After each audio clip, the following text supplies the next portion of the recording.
मुंबई गोवा महामार्गावरील कणकवली तालुक्यातील नांदगाव ओटव फाटा ब्रिज दरम्यान मुंबईच्या दिशेने जाणाऱ्या लेनला संरक्षण कठड्यास काही अंतरावर न बांधल्याने धोकादायक स्थिती निर्माण झाली आहे। तसेच सर्व्हिस रोड बाजूला असल्याने दोन्ही ठिकाणी धोका उद्भवू शकतो। तरी संबंधित विभागाने लक्ष देऊन श्री गणेश चतुर्थीपूर्वी संरक्षण कठडा करावा अशी मागणी जनतेतून केली जात आहे।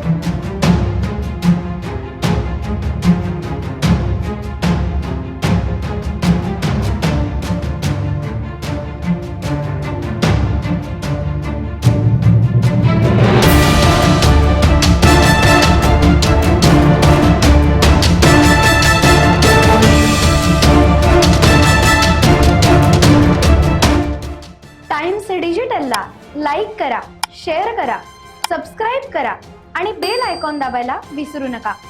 Times digital.